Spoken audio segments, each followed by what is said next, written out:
India has not and will not succeed in its designs, the martyrdom of each Kashmiri has only further strengthened their resolve for freedom from illegal Indian occupation.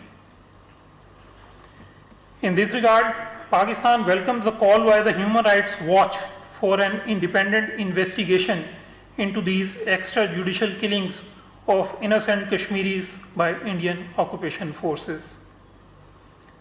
Pakistan will continue to call for holding India accountable for its crimes against the Kashmiri people and extend its full support in their just struggle for the inalienable right to self-determination.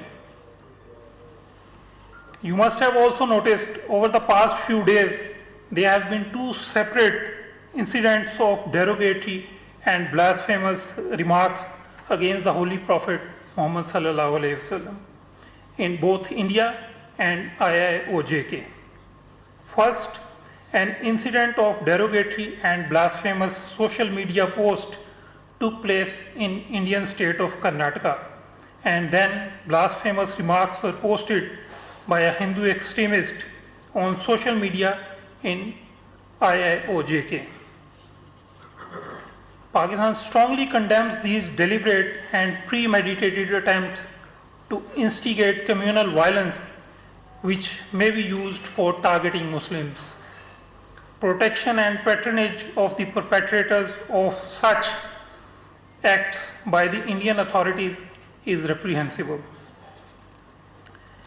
These rising incidents of hate crime and hate speech are a direct and inescapable consequence of the RSS BJP combines extremist Hindutva ideology.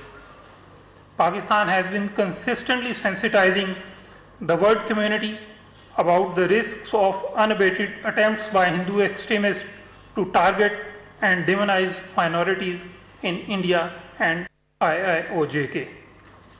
Pakistan calls upon the government of India to investigate these incidents and take immediate action against the perpetrators of hate crime and ensure prevention of such incidents in future.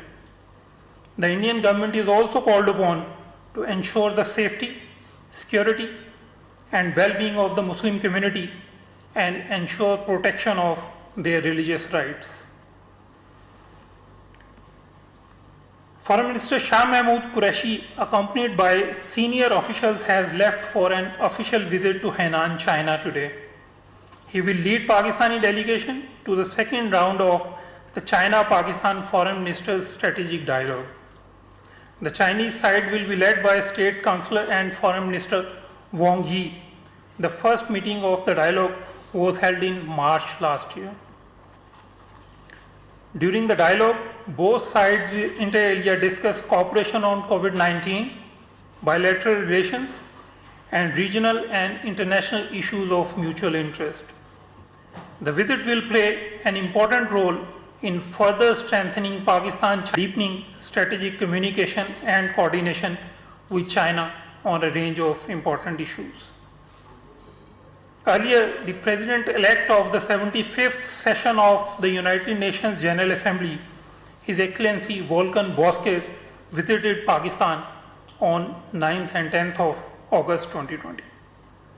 During his visit, Mr. Bozkır held wide-ranging discussions with Foreign Minister Shah Mahmood Qureshi and called on the Prime Minister.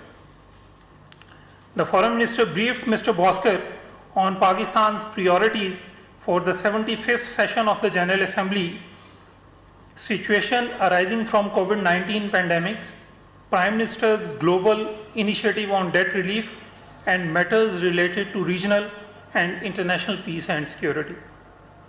The Foreign Minister also apprised him of the gravity of the situation in IIOJK and urged that the United Nations must play its rightful role in addressing the grave situation and seeking a resolution of the dispute in accordance with the relevant UNSC resolutions.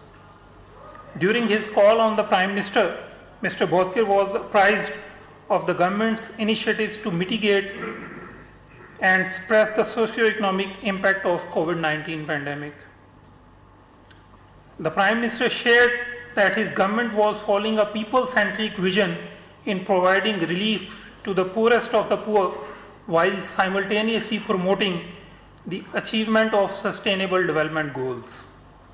The Prime Minister also briefed the PGA-elect on historic, legal and political aspects of Jammu and Kashmir dispute, which remain on the agenda of the UNSC for over 7 decades. The Prime Minister made a telephone call to the Prime Minister of Sri Lanka, His Excellency Mahinda Rajapaksa, to congratulate him on his party's victory in the general elections held on 5th August 2020. He also expressed the hope that bilateral relations between the two countries will be further strengthened during Prime Minister Rajapaksa's new term in office. Prime Minister Imran Khan also held a telephone conversation with the President of Maldives, His Excellency Ibrahim Mohammed Saleh. The two leaders held wide-ranging discussions covering all areas of cooperation. The Prime Minister also shared with President Saleh Pakistan's perspective on peace and security situation in South Asia. Foreign Minister Shah Mahmood Qureshi held a telephone conversation with the US Secretary of State Mike Pompeo. The two leaders discussed bilateral relations and developments in the region with a view to promoting peace, prosperity, and stability. Secretary Pompeo appreciated Pakistan's role in the Afghan peace process. The Foreign Minister apprised Secretary Pompeo of India's continuing regressive policies in IIOJK manifested in gross violations of basic human rights and fundamental freedoms. The Foreign Minister thanked the US Secretary of State for United States participation in the UN Security Council meeting on 5th of August 2020 to discuss the situation in IIOJK. The Foreign Minister also held a video conference with his counterpart from Uzbekistan. Matters of mutual interest, including the COVID-19 pandemic, bilateral cooperation, and regional situation were discussed. To recognize the contributions made by overseas Pakistanis in the context of COVID-19, the Foreign Minister honored 86 overseas Pakistanis from all over the world. While appreciating the services of those honored at a webinar hosted by the Ministry of Foreign Affairs, the Foreign Minister underscored that overseas Pakistanis were a great asset for the country.